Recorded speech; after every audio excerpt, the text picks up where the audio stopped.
Buenas tardes, bienvenidos, bienvenidas a la edición central de MBD Noticias. Es un gusto acompañarlos. ¿Cómo andás, Martín? ¿Cómo andás, Mariana? Ojalá que bien, ojalá que ustedes también del otro lado. Tenemos, como siempre, a esta altura de la tardecita, ya casi noche en realidad, una hora de información por delante. Y hoy vamos a empezar ampliando algo con respecto a lo cual informamos ayer. Sí, porque el asesor del Ministerio del Interior, Diego Sanjurjo, fue quien recibió la información sobre la supuesta presencia de restos de detenidos desaparecidos de la última dictadura militar en el subsuelo del predio del Comando General de la Armada, que se encuentra en el puerto de Montevideo, y él dio aviso a la Institución Nacional de Derechos Humanos. A propósito, el fiscal especializado en crímenes de lesa humanidad, Ricardo Percivale, solicitó la cautela aplicada en esa área de la dependencia militar y recordó que, además de cierta verosimilitud en la información recibida, cerca del lugar operó el Cuerpo de Fusileros Navales, el FUSNA, una de las agencias represivas más importantes del país en tiempos de la dictadura civil-militar, por la que pasaron cientos de personas víctimas. En minutos vamos a tener la palabra de Alicia Luciardo, coordinadora del Grupo de Investigación en Antropología Forense, para tener más información a propósito de este tema. Muy bien, tenemos otros asuntos también para compartir. Claro que sí, aquí están los titulares de hoy. La ex militante nacionalista Romina Celeste Papazo denunció que la fiscal de delitos sexuales Alicia Guione y su ex abogada Soledad Suárez prepararon a las víctimas de Gustavo Penadez para declarar y ahora cree que el ex senador nacionalista es inocente de algunos de los delitos que le imputaron. Una delegación de la Cámara de Comercio del Uruguay se reunió con el presidente Yamandú Orsi con el objetivo de intercambiar ideas sobre varios asuntos, como el incremento de las compras a través de Internet en el exterior, el desempleo juvenil, la seguridad pública y la seguridad social. La Comisión de Seguridad del Sindicato Portuario denunció malas condiciones y una situación crítica del destacamento de bomberos en el puerto de Montevideo. Personas afiliadas a la Caja de Jubilaciones y Pensiones de Profesionales Universitarios se movilizaron frente a Torre Ejecutiva y cuestionaron el proyecto de ley elaborado por el Poder Ejecutivo orientado a dar solución a la crisis financiera del organismo. Debido a la alta demanda de personas interesadas en correr la 10ª edición de la Maratón de Montevideo, se han abierto 500 cupos más. Israel lanzó uno de los mayores ataques en semanas que han dejado hasta el momento una decena de muertos en un refugio para desplazados en Gaza. El presidente de Estados Unidos, Donald Trump, insinuó un posible cambio de rumbo en su guerra comercial con China y dijo que los aranceles sobre los productos de ese país bajarán sustancialmente, pero no serán cero. Recuerden que también nos pueden ver a través de tvciudad.uy, la web de nuestro canal, por el dispositivo que tengan, y que nos pueden seguir también mediante el canal de TV Ciudad en YouTube. Estamos al aire vía radial por Uniradio, 107.7 de FM en Montevideo y área metropolitana, y su web uniradio.edu.uy. Ahora Mariana recorre los puestos móviles de hoy. Sí, tenemos dos compañeros en exteriores. Vamos a comenzar saludando a Martín Duarte, que tiene información vinculada al tema que compartíamos de arranque. Martín, ¿cómo estás? Mariana, Martín, buenas tardes para ustedes. Sí, ya lo adelantaban. Vamos a conocer en qué consistieron estas dos jornadas de trabajo allí en el Comando de la Armada, a partir de la noticia que difundíamos en la jornada de ayer, que propia presidencia estaba brindando acerca de esta cautela allí en el puerto de Montevideo, y estaremos conversando con la coordinadora del GIAF, Alicia Luciardo, de, bueno, por un lado, cuáles son las expectativas y las características de este lugar donde en la jornada de ayer, en la jornada de hoy y también en la jornada de mañana se estará trabajando. Gracias, Martín. Esperamos entonces esta entrevista. Ahora saludamos a Abril Mederos, que se encuentra en el Palacio Legislativo. Abril, te vemos. Gracias, Mariana. Martín, buenas tardes para ustedes. Sí, estamos en el Palacio Legislativo porque este 23 de abril se conmemoran los 110 años del genocidio armenio y además 60 años desde que Uruguay se convirtió en el primer país en condenarlo públicamente a través de una ley, y desde el año pasado también se conmemora con esta fecha este acto realizado aquí en el Palacio y que es presidido por la vicepresidenta y presidenta de la Asamblea General, Carolina Cose, así como el presidente de la Cámara de Representantes, Sebastián Valdomir, con la presencia de múltiples jerarcas de Estado y legisladores de los distintos partidos políticos. Vamos a estar adelantando más adelante la palabra de algunos de los miembros del Consejo de la Causa Armenia para compartir con ustedes. Otro asunto. Personas afiliadas a la Caja de Jubilaciones y Pensiones de Profesionales Universitarios se movilizaron hoy frente a la Torre Ejecutiva cuestionando el proyecto de ley orientado a resolver los problemas económico-financieros de ese subsistema previsional que ha sido elaborado por el Poder Ejecutivo y que días atrás fue defendido públicamente por el presidente Yamandu Orsi. Esta es una propuesta estudiada, analizada desde el año pasado, desde diciembre, que los equipos están trabajando, y es la propuesta que el gobierno tiene para poder salvar algo que ya en junio era difícil que tuviera, por lo que tengo entendido, la previsión hacía que en junio ya hubiera cosas que no se podían pagar. No se tienen en cuenta propuestas que los tres grupos que estamos representados acá, y seguramente hay otras personas que vienen también por su cuenta, hay propuestas con las cuales estamos todos de acuerdo y que nos gustaría que se tuvieran en cuenta, ¿verdad? Y comenzamos con el desarrollo informativo porque una delegación de la Cámara de Comercio y Servicios se reunió esta mañana en Torre Ejecutiva con el presidente Yamandu Orsi y entregó un documento titulado Diálogo por la Patria. Y habló de la reunión una vez que terminó Julio César Lestido, que es presidente de la gremial, y dijo que se trató de un primer encuentro o contacto para abordar distintas preocupaciones que tiene la Cámara ya mencionada. Fue una reunión diríamos, de cortesía, donde estuvimos hablando, planteando temas, pero no hubo una reunión, no fue algo concreto, no vinimos a decir, venimos con este planteo. Primero porque a nosotros no nos gusta venir al presidente con planteos, nosotros vamos a los distintos organismos o ministerios donde tenemos que es la mesa de trabajo, ahí es donde nosotros trabajamos. Acá tenemos una visión más estratégica, una reunión justamente estratégica, de ver cómo vemos el país, cuáles son los temas que entendemos que a nosotros nos preocupan como Cámara, que le entregamos, sí, el documento, aquel famoso documento que ustedes conocen, que se llama Pacto por la Patria, donde nosotros enumeramos temas que entendemos que el Uruguay debe seguir abordando, bueno, para buscar ese crecimiento que todos queremos. ¿Alguno de esos temas que usted menciona, la Cámara los continuará trabajando, por ejemplo, con el Ministerio de Economía? Por supuesto, esos son temas que a nosotros nos preocupan como Cámara y lo vamos a trabajar con el Ministerio de Economía y con otros ministerios, ya sea inserción internacional, lo que tiene que ver la formación y capacitación, la eficiencia del Estado. Es más, ya le digo, ya estamos reuniéndonos con el Ministerio de Economía. Ayer nos reunimos con el equipo que está trabajando en todo lo que tiene que ver en hacer un Estado más eficiente, desburocratizar al Estado. Bueno, ya tuvimos ayer una reunión muy productiva con el Ministerio de Economía y en otros temas, como digo, el tema del empleo, que es un tema muy importante, que eso lo tenemos prácticamente un contacto, no voy a decir a diario, pero muy seguido o muy fluido con el Ministerio de Trabajo, Ministerio de Relaciones Exteriores. Nosotros hablamos mucho y tenemos mucha relación porque nosotros hablamos siempre de la posible inserción o mayor inserción internacional. Hay una cantidad de temas que es el quehacer de la Cámara. Ahora retomamos el asunto de portada porque se investiga en el edificio sede del Comando de la Armada el presunto enterramiento de 2 personas detenidas desaparecidas durante la dictadura civil-militar a partir de información que recibió y que justamente utilizó para llevar adelante estos trabajos la Institución Nacional de Derechos Humanos y Defensoría del Pueblo. El fiscal especializado en crímenes de lesa humanidad, Ricardo Percivales, solicitó la cautela aplicada en esta área de la dependencia militar. Había elementos que por lo menos indicaban la necesidad de intervenir. La certeza la tendremos con el trabajo. En el día de hoy comenzaron estos. He estado comunicado con Alicia Luciardo y ella me ha comentado que está todo en orden, que está encaminado y que bueno, que cuando tengamos alguna noticia se dará a conocer. ¿Hay una estimación de cuánto pueden llevar estos trabajos? No, porque estos son bien distintos a lo que es un batallón común, que generalmente es trabajo de excavación. Aquí no, aquí es romper algunas paredes para acceder al supuesto lugar donde estarían los cuerpos que se mencionaron.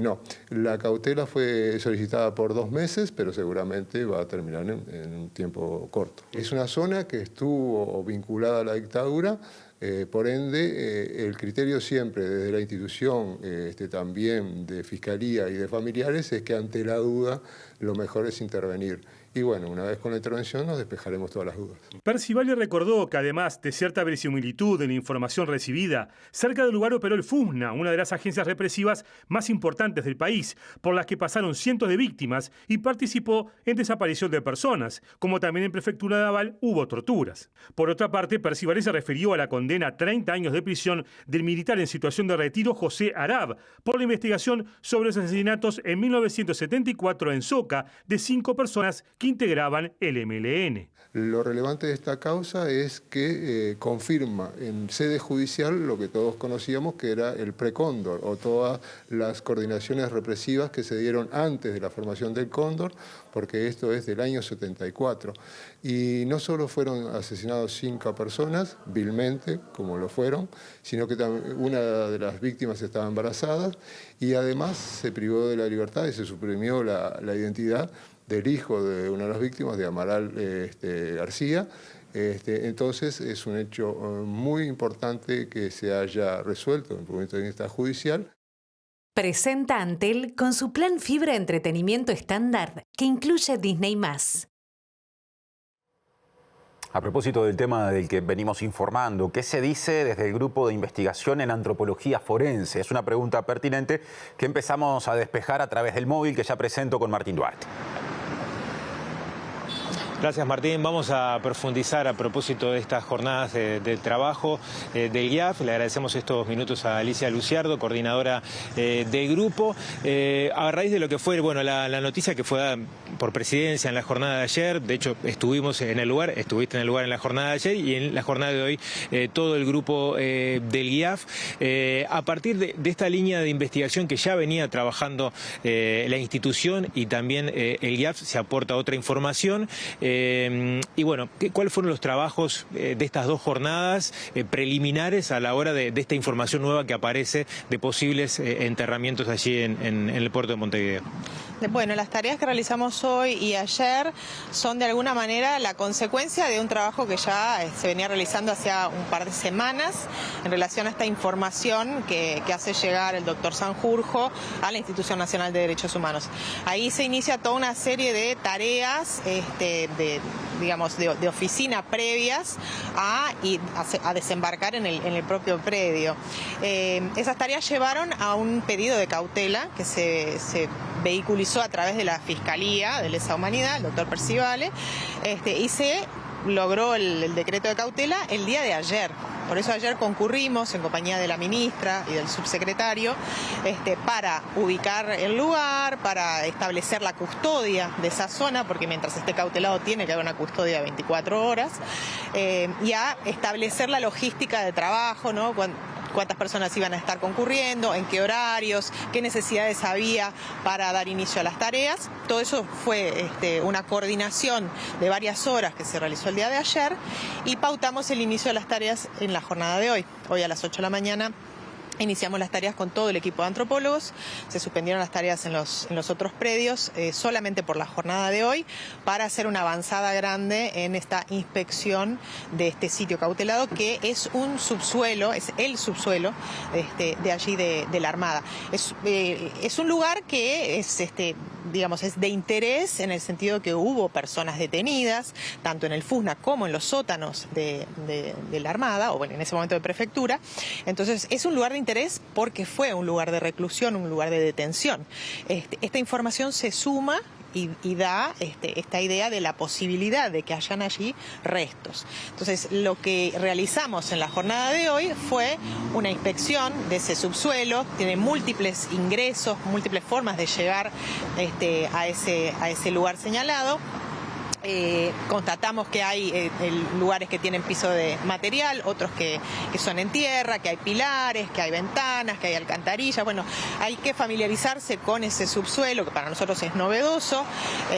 Nunca habíamos ingresado a este lugar, entonces hay que conocerlo, familiarizarse y después unir la información que llega con lo que estamos observando en esa estructura subterránea, ¿no? Si realmente hay una coincidencia entre la información y las estructuras que están ahí en ese subsuelo.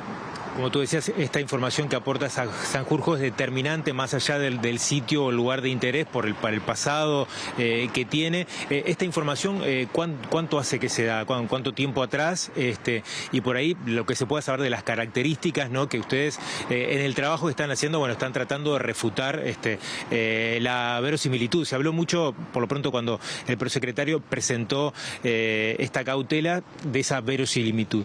Sí, hace muy poquitos días que llegó esta información, no es que la estamos trabajando hace mucho tiempo, pero sí es cierto que hubo unos días de trabajo previos a lo que fue este pedido de cautela. Lógicamente, para pedir una cautela hay que individualizar un lugar, un padrón, un sitio concreto. Entonces, hubo unos días de trabajo en relación a la llegada de esta información que permitió madurar y permitió, por lo menos, plantear la importancia de ingresar a este lugar y hacer una inspección ocular. Como primer paso, ¿no? Esas inspecciones oculares, esa primera aproximación a los terrenos nos permite tomar decisiones sobre si podemos seguir con una intervención arqueológica o si no hay mérito para continuar. Y sigue siendo igual un lugar que puede ser de interés en el futuro, ¿no? Entonces, es la primera vez que hay una información que nos permite ingresar, que nos da suficientes elementos como para pedir un ingreso formal y por medio de la justicia. No quiere decir que vayamos a excavar, no quiere decir que de ahora en adelante se van a realizar tareas arqueológicas. Estamos todavía en esta situación de conocer el lugar, ¿no? Y empezar a ver si esos datos que han llegado tienen o no un asidero con la realidad estructural o tienen una explicación, su consistencia, su inconsistencia con lo que estamos encontrando y que nos va a llevar, bueno, un tiempo más, ¿no? ¿Qué características tiene el terreno? Se hablaba de arena, de complejidad también en el lugar para trabajar, a propósito de lo deteriorado que está el lugar, y en particular, ¿cuáles van a ser las tareas de los próximos días? Porque tú me comentabas fuera del aire, hoy se detuvo el trabajo en los batallones, en otros lugares donde está asignado justamente el GIAF, pero bueno, de aquí en más, por ejemplo, mañana y los próximos días, ¿cuánto se prevé que se esté trabajando a la hora de determinar eso, que tú discernir cómo se avanza o no en el lugar? Bueno, sí, sabíamos de antemano, por la información que habíamos recibido, que en este lugar posiblemente hubiera agua, estuviera inundado, que no hubiera electricidad, que hubiera poco espacio para movilizarnos en algunos de los sectores. Entonces ya fuimos hoy preparados para todo eso, ¿no? Que también fueron los días previos, de tener todo el equipamiento para ingresar y para que una de estas cosas no nos hiciera detenernos, ¿no? Entonces nos encontramos con que el lugar no estaba inundado, por lo menos lo que inspeccionamos hoy, pudimos recorrer sin necesidad de equipamiento para agua. Sí es verdad que hay sectores que no tienen iluminación, tuvimos que iluminar artificialmente. Hay sectores que son en tierra, el piso, o hay un relleno, o hay tierra, y mucha cantidad de basura, escombros, residuos que se han ido acumulando. Y hay otra parte de ese subsuelo, que no es que lo exploramos tampoco en su totalidad, ¿no? Pero otra parte de lo que exploramos el día de hoy, que tiene que ver con un piso de material, con pasillos estrechos, con algunas partes que tienen electricidad y otras que no. Entonces es empezar a mapear ese interior de este edificio. En lo que respecta a los próximos días, los equipos de campo del Batallón 14 y del predio privado que estamos trabajando en Montevideo van a seguir con las tareas. Este parate, este impasse fue solo por el día de hoy.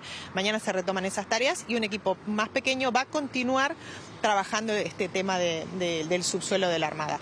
¿De qué manera? Bueno, vamos a volver nuevamente a la información, vamos a repasar las cosas que vimos hoy, vamos a seguir haciendo constataciones en ese sentido, volveremos al sitio en la medida que sea importante volver o continuar la recorrida, pero es una tarea que va a llevar un tiempito seguirla desenmarañando, seguir viendo qué de todo esto puede tener una necesidad de una intervención realmente ya arqueológica, ¿no? Que implique otro tipo de tareas que no fueron las de hoy. Alicia, como siempre, muchas gracias por el tiempo. La coordinadora del GIAF, bueno, explicando las características del lugar y lo que se ha hecho en estos días y cómo continuarán los trabajos allí en el predio y fuera de él. Gracias, Martín, y a todo el equipo. Y ahora cambiamos de asunto porque Romina Celeste Papazo denunció desde la cárcel a la fiscal Alicia Ghione y también a la abogada Soledad Suárez del consultorio jurídico de la UDELAR. Y fue a través de una entrevista con Montevideo Portal en la que Papazo las acusó de armar las causas contra el ex senador Gustavo Penades.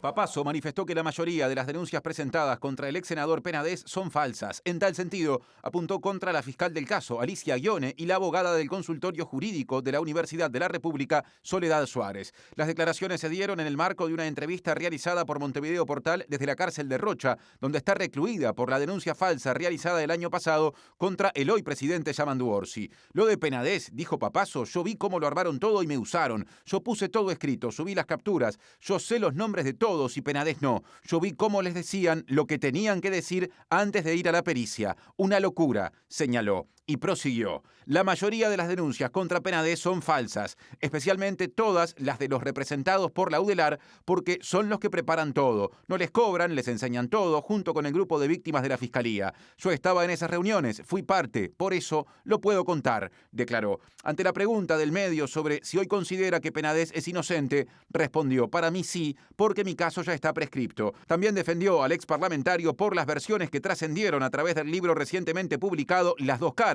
en donde varios relatos lo describen como violento. A propósito de esto, dijo Romina Papazo, Penades es pasivo y todos lo tratan de violento en los relatos, y Penades se ponía pesado cuando tomaba algo, pero no era violento, de querer humillar a nadie. Al respecto de por qué realiza la denuncia en este momento, señaló, no me gustan las injusticias y en la calle te matan, acá estoy cuidada.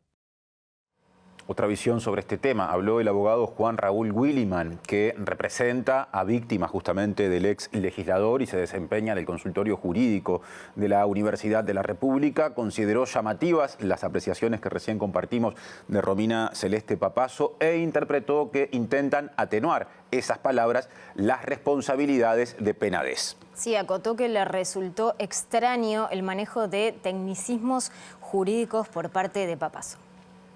Ella insiste en que lo que le pasó a los 14 años le pasó. En todo caso ahora lo atenúa, lo cual es raro, lo atenúa diciendo que su físico podría haberlo hecho confundirse. O sea, que intenta atenuar su responsabilidad, raro, y luego sostiene que sí pasó, pero que otras declaraciones de otras víctimas no, lo cual también es llamativo, porque cada víctima tiene su propio relato. Eso está ya realizado en sede judicial, será valorado por el juez de juicio. Me parece que no es ni objeto de discusión, o sea que técnicamente no, tampoco me queda claro esas aseveraciones, que algunas son muy técnicas, porque también la otra variante es que sí le pasó lo que le pasó, pero que esto habría prescripto, lo cual es un término técnico, jurídico, la prescripción es compleja en materia penal, la concatenación de hechos también es compleja y puede hacer que de hecho no prescriban, entonces llama la atención por lo menos algunos términos muy jurídicos en una declaración que no se retracta, o sea que no dice no me pasó lo que me pasó, sino que intenta atenuar la responsabilidad. El abogado Williman respaldó el trabajo de su colega del consultorio de la UDELAR, Soledad Suárez, y de la fiscal Alicia Ghione, a cargo de la causa. Recordó que la magistrada tiene 2 meses para terminar de presentar la acusación contra Penades, pero aclaró que la norma también la habilita a pedir una nueva prórroga. El secretario de la Presidencia, Alejandro Sánchez, aseguró que están a punto de concretarse las negociaciones entre el Gobierno y el consorcio Grupo Vía Central derivadas de la construcción del ferrocarril central. Y también dijo, pasando a otro asunto, que espera que a la mayor brevedad posible el Parlamento apruebe el proyecto de ley enviado por el Poder Ejecutivo para atender la situación, haciendo un salvataje económico de la Caja de Jubilaciones y Pensiones de Profesionales Universitarios, porque, según dijo, el tiempo acucia. Nosotros enviamos un proyecto de ley porque la situación es que si no enviamos este proyecto de ley y si no se aprueba este proyecto de ley, a partir de julio la Caja de Profesionales no puede pagar la jubilación. Esta es la realidad evidente. Sobre esa base que decimos, enviamos un proyecto de ley en donde claramente un proyecto que tiene una caja desfinanciada, diría yo fundida, lo que necesita obviamente es discutir cómo se reequilibran los aportes. En nuestro proyecto de ley hay un aporte de la sociedad, es decir, Rentas Generales va a poner recursos para la caja profesional. Hay un aporte naturalmente que tendrán que hacer los activos de esa caja y hay un aporte que tienen que hacer los pasivos. Es la forma de poder sanear efectivamente una caja que está a punto de 2 meses de no poder hacer frente a las obligaciones que tiene. Entonces nuestra orientación fue esta: cómo cuidamos los dineros del Estado, que son los dineros de todos los uruguayos, y cómo salvamos la caja profesional para que no entre en default. ¿En qué están las negociaciones por el ferrocarril central? Bueno, diría que están a punto de concretarse. Estamos intercambiando en estas horas borradores del acuerdo, ¿verdad? Es decir, en los aspectos generales hemos llegado a un acuerdo. En los aspectos que tienen que ver con los componentes de los montos, todavía persisten algunas diferencias, pero lo que hemos acordado, básicamente, ahora lo que tenemos que hacer es construir el documento que nos protege a todos legalmente para poder llegar a este acuerdo, con la exigencia que nosotros hemos colocado de que en función de ese acuerdo se baje el arbitraje internacional y de alguna manera además eso nos proteja de ese juicio. Yo diría que siento que en estas horas probablemente estaremos en condiciones de firmar un documento de esa característica.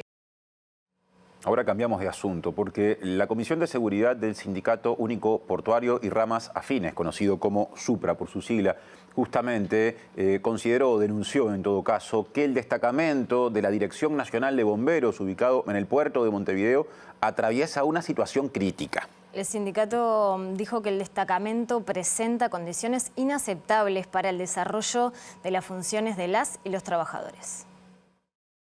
Tuvimos la posibilidad de poder acceder a cierto material, el cual lo que muestra es la situación prácticamente rozando la insalubridad en la cual se manejan los trabajadores bomberos dentro del destacamento del recinto portuario. Estamos hablando desde complejidades a nivel edilicio y después por otro lado el tema también de los roedores, ¿no? Digo, trabajadores que tienen que agarrar, por ejemplo, al salir a hacer un servicio, revisar las botas de que no tengan alguna rata dentro del pantalón para poder salir a hacer el trabajo. Y el hecho de que pueda suceder de que el destacamento desaparezca del recinto portuario, el cual se encuentra desde el año 1913, hace que peligre el servicio de la forma, digamos, inmediata con la cual se maneja, tanto en el destacamento del recinto portuario como en la Ciudad Vieja. Estaría desapareciendo por completo de esa zona. El puerto, obviamente, además de las embarcaciones, maneja cargas peligrosas. El destacamento de bomberos cuenta con un equipo especializado para realizar esa labor y estaría llenos el lugar. Por lo tanto, el tema de la capacidad de respuesta mermaría enormemente, ¿no? Es decir, se demoraría más en tratar de mitigar cualquier tipo de accidente.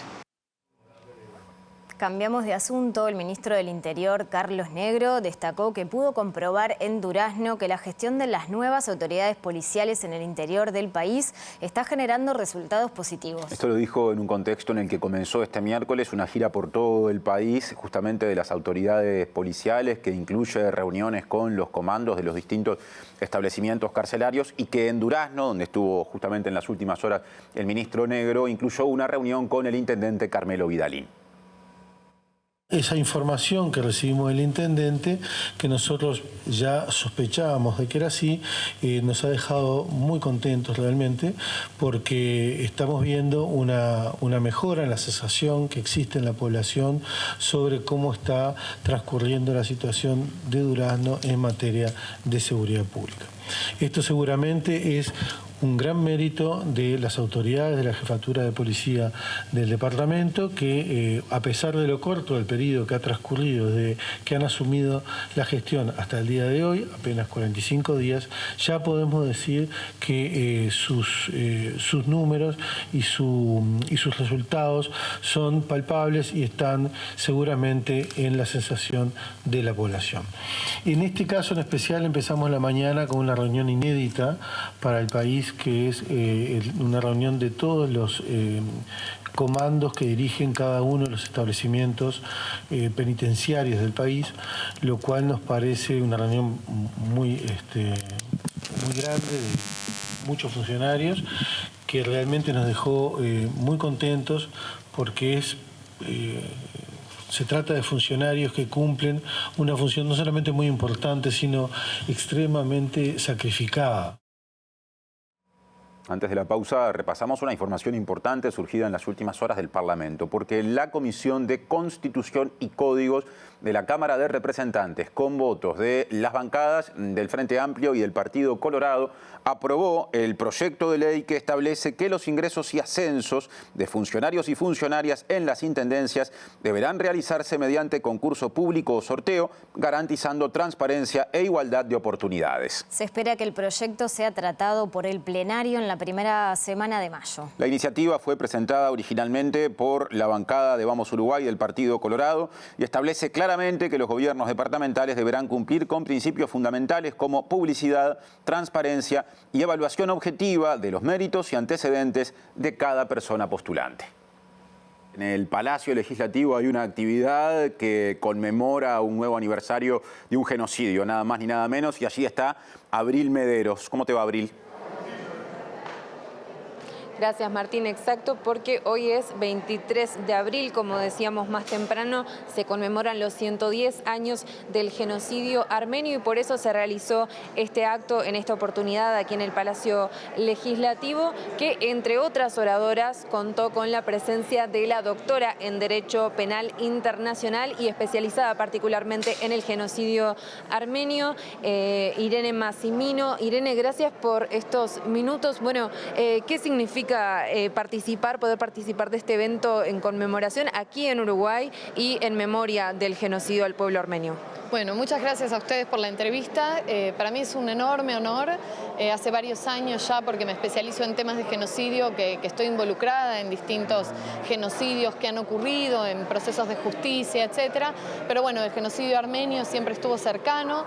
La Argentina, de donde vengo, también es un país que lo ha reconocido en esos tres poderes, así que siempre he sido parte tanto de mi labor académica como profesional. A partir de la guerra de 2020 me involucré mucho más con las distintas comunidades de la diáspora en el mundo, bueno, con el trabajo en Artsaj, en aquel momento, ¿no?, para evitar un genocidio, en este momento por el derecho al retorno, pero actualmente, bueno, venir acá es un gran honor sabiendo que el Uruguay fue el primer país en reconocer el genocidio y además en este especial Palacio de Representación del Pueblo Uruguayo que ha permitido este acto por más de 20 años. Así que realmente es un honor para mí estar acá. Suele decirse aquí en Uruguay que se trata de un país precursor, ya que fue el primero en reconocer el genocidio de forma internacional y además se aprobó el año pasado la ley que recuerda cada 23 de abril este genocidio. Como especialista, como doctora en Derecho Penal, ¿cómo observa la participación uruguaya en comparación con lo que es el resto del mundo? Bueno, me parece extraordinaria. Hay muchísimos países del mundo que todavía no han reconocido el genocidio armenio. Estados Unidos, por ejemplo, recién lo reconoce como genocidio en el año 2021, o sea, muy recientemente, hace apenas 4 años, para el 24 de abril de 2021, Estados Unidos por primera vez menciona la palabra genocidio en el discurso conmemorativo, ya que lo hacía antes como masacre. Muchos países en esa situación tampoco lo han reconocido, por eso la lucha es constante. El problema a partir del año 2020 es que nos encontramos frente a un nuevo genocidio contra el pueblo armenio, o podríamos hablar incluso en términos históricos de la continuidad de aquel genocidio, porque los perpetradores son los mismos, los actos criminales son los mismos y el objetivo de aniquilamiento de la identidad armenia es el mismo. Por eso realmente hay que reconocer la labor del Uruguay, que siendo igual un país pequeño ha tenido tanta incidencia en ser el primero en reconocer y en permitir, digo nuevamente, este acto en el Palacio Legislativo. Lo que realmente marca, ¿no?, la importancia que tiene no solo la comunidad armenia, sino los derechos humanos en el Uruguay en general. Así que muy agradecida por eso también al pueblo uruguayo. Massimino, usted mencionaba la guerra que ocurre en el territorio armenio desde 2020. Se ha hablado en las últimas semanas de la posibilidad de un acuerdo de paz con Azerbaiyán. ¿Cómo observa esta posibilidad y cómo se están dando esas negociaciones? Bueno, en realidad me parece que un acuerdo de paz con un Estado criminal como Azerbaiyán, amparado por el Estado criminal de Turquía también, suena más a una utopía. Como dije en mi discurso, Ambos países, Armenia, la República de Armenia, que tiene más de 200 kilómetros de territorio ocupado desde el año 2021 y ataques permanentemente y quiebres permanentemente del acuerdo tripartito y del derecho internacional en general, tanto del derecho internacional humanitario como del derecho internacional de los derechos humanos, con los prisioneros de guerra, los prisioneros políticos, etc. Armenia, la República de Armenia en sí, no está en igualdad de condiciones. Es una víctima frente a un victimario con mucho poder, amparado por gran parte de la comunidad internacional que no ha condenado ninguno de los crímenes desde el 2020 hasta la actualidad, y amparado especialmente por el Estado criminal y también autocrático de Turquía. Así que es muy difícil, ¿no? Las concesiones que pide Azerbaiyán no implican una negociación, sino más bien una imposición de condiciones para, seguramente hoy está en riesgo la parte de Syunik, del territorio de Syunik, con el fin de crear ese famoso corredor de Zangezur, en violación clara del territorio reconocido internacionalmente de Armenia, por lo que no creo, incluso si se llega a un acuerdo de paz, que Azerbaiyán lo respete, porque no ha respetado ningún documento que se ha firmado, incluyendo el acuerdo tripartito de noviembre de 2020, así que no confío en absoluto en lo que Azerbaiyán pueda hacer de acá al futuro. Muchísimas gracias. No, por favor, gracias a ustedes. Bueno, allí la palabra de Irene Massimino, doctora en Derecho Penal Internacional y especializada en esta temática, en el marco de este aniversario número 110 del genocidio armenio, aquí conmemorado en el Palacio Legislativo. Presenta Mercado Agrícola de Montevideo, en el corazón de un barrio donde late la ciudad. Mercado de Historias. Mercado de Historia.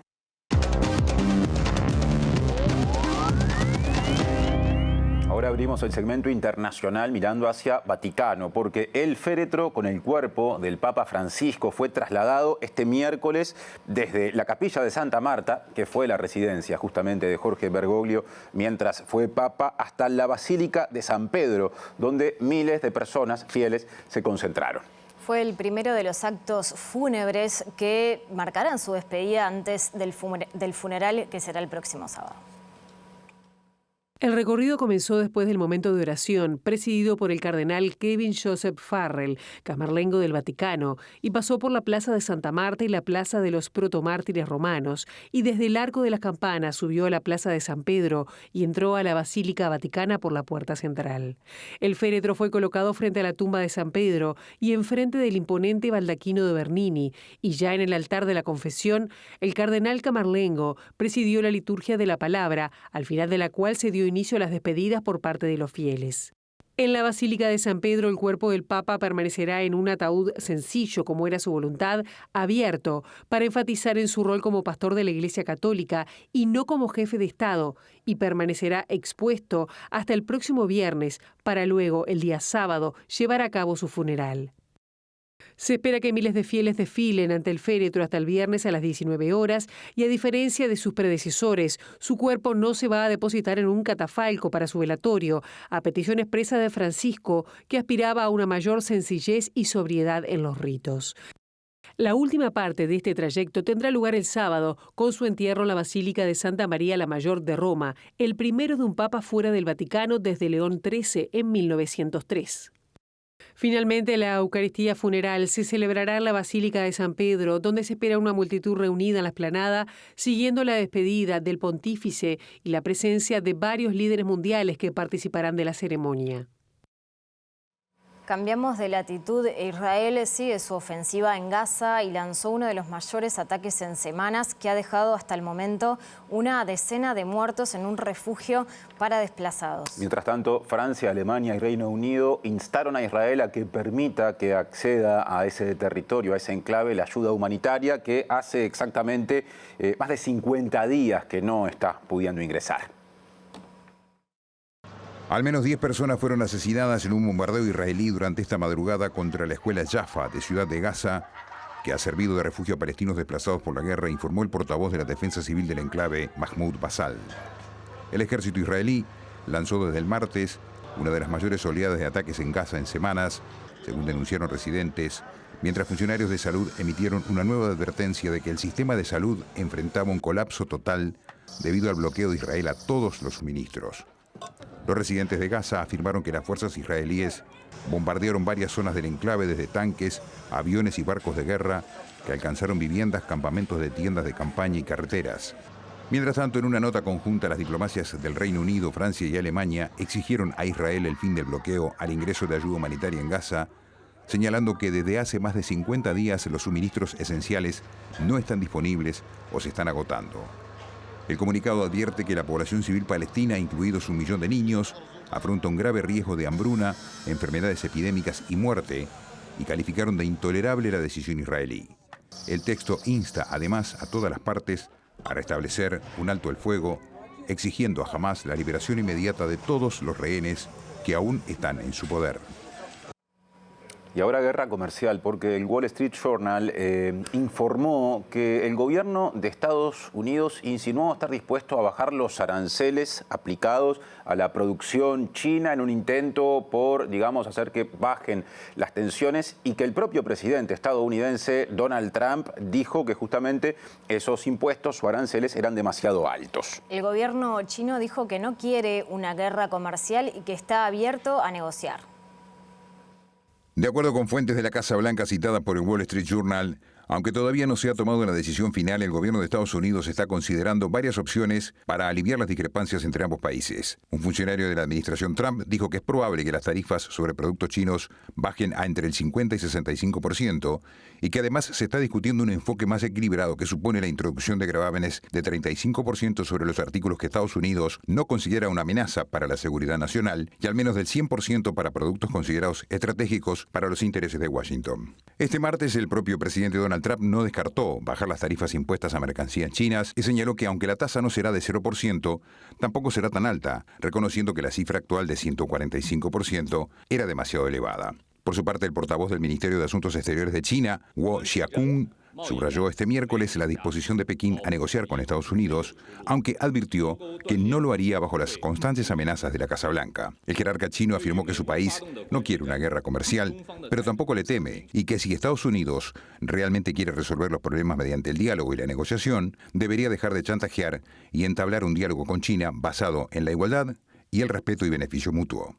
Seguimos con más información. La economista Paula Pereda Suárez presentó un estudio académico que analiza la desigualdad salarial y laboral entre hombres y mujeres. Y según publicó en la red social X, si se toma en cuenta tanto el trabajo remunerado como el no remunerado que hacen las mujeres, se concluye que trabajan más que los hombres por menos salario y afrontando mayor carga mental. Los datos de la Organización Internacional del Trabajo muestran que en los últimos 30 años ha aumentado sostenidamente la tasa de participación de la fuerza laboral de las mujeres. En Uruguay, la carga global de trabajo, que suma las horas de trabajo remunerado y las del no remunerado, se divide casi igual entre ambos indicadores. Es decir, que la mitad del trabajo que hacen los uruguayos no se paga ni se registra en el mercado, según las cifras del Instituto Nacional de Estadística. En tanto, las mujeres asumen una mayor carga global de trabajo que los varones. La encuesta del uso del tiempo elaborada por el INE muestra que los varones uruguayos destinan 1/3 de su tiempo al trabajo no remunerado y 2/3 al remunerado, mientras que en el caso de las mujeres la relación se invierte, dedican 2/3 del tiempo al trabajo no remunerado y 1/3 al remunerado. Aunque la evolución entre 2013 y 2022 muestra un aumento en el trabajo no remunerado por parte de los hombres y el del remunerado en el caso de las mujeres, las desigualdades siguen prácticamente intactas, señala la economista Paula Pereda Suárez en su relevamiento. En 2022, las mujeres dedicaron en promedio 14 horas más que los varones al trabajo no remunerado semanal y los varones trabajaron casi 8 horas más que ellas en el trabajo remunerado.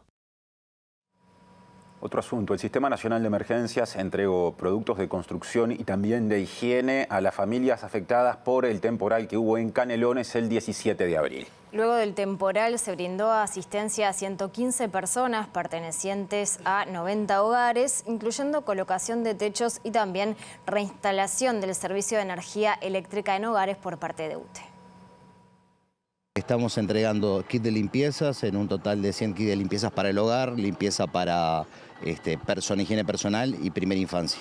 Por otro lado también lo que es colchones, ropa de cama, frazadas y almohadas y también dentro del kit de higiene del hogar se incluye también lo que es elementos de pintura para el hogar. A personas son 115 personas que ha determinado hasta el momento el Centro Coordinador Departamental de Emergencia que van a ser directamente asistidos. En tanto son 90 hogares los que se va a realizar una asistencia en lo que respecta a colocación, a lo que es los suministros de equipamiento para techos, reposición de techos y kit de higiene para el hogar. Las condiciones que se dieron ese día jueves, esa noche del día jueves, un evento climatológico que estaba previsto por una advertencia naranja de INUMED, realmente impactó en una zona bastante vasta que abarcó prácticamente 4 departamentos. Los daños generados es lo que nosotros estamos respondiendo ahora, ¿verdad? A cumplir con las etapas de rehabilitación y ya reconstrucción ante este evento. Así que podemos decir que estamos en el camino adecuado de brindar una rápida respuesta a la comunidad afectada. Cambiamos de información. La Intendencia de Montevideo abrió 500 cupos más para personas interesadas en participar de la Maratón de Montevideo. 300 son para la competencia de 42 kilómetros y 200 para la de 21 kilómetros. Claro, porque se puede participar eligiendo justamente la distancia, la explicación que hay desde la Intendencia de Montevideo a esta decisión de aumentar los cupos está asociada a lo que se define como una alta demanda, ¿no? Mucho interés por participar de esta carrera, que será la 10ª edición justamente de esta maratón y carrera en el otro formato un poco más breve y que se va a desarrollar el 4 de mayo. Las inscripciones están disponibles desde el lunes pasado a través de Ticantel y en un comunicado la Intendencia celebra que atletas uruguayos y extranjeros decidan participar de una nueva edición de la maratón. Por otro lado, la comuna informó que debido a la gran participación y por motivos de seguridad del evento, el horario de largada será a las 7 y no a las 8, como se había comunicado anteriormente. Los días 30 de abril, 2 y 3 de mayo, en el horario de 10 a 20 horas, en el atrio de la Intendencia de Montevideo, se realizará la Expo Maratón. Este es un espacio para que las y los atletas retiren su kit de participación junto a la camiseta de esta edición. Los corredores deberán llevar el comprobante de pago de la inscripción, el deslinde de responsabilidad firmado y el certificado de aptitud física o médica con su fotocopia. Para todas las personas que deseen colaborar, la Expo contará con un espacio de bienestar animal en el que se recibirán donaciones de frazadas, cuchas y alimentos envasados para mascotas. Hora de repasar el pronóstico de INUMED para Montevideo y zona metropolitana para los próximos días. Claro, atravesamos jueves y viernes. Empiezo por el jueves, lo previsto para mañana, 24 de abril. Por la mañana, cielo algo nuboso y nuboso, con neblinas y bancos de niebla ese momento del día. Y por la tarde y la noche, algo nuboso y persisten neblinas. Temperaturas extremas pronosticadas para este jueves, a saber, mínima 14 grados, máxima 21. Para el viernes, en la mañana se presentará el cielo nuboso, periodos de algo nuboso, en la tarde-noche algo nuboso también y probables precipitaciones hacia la noche específicamente. En lo que respecta a las temperaturas, la máxima para el viernes estará prevista para 24 grados y la mínima 12 grados. Ya llega el lado B, a la pantalla de TV Ciudad y a su término la edición en síntesis de MBD Noticias. Quédense por aquí, nosotros nos reencontramos mañana. Gracias por estar, que pasen bien.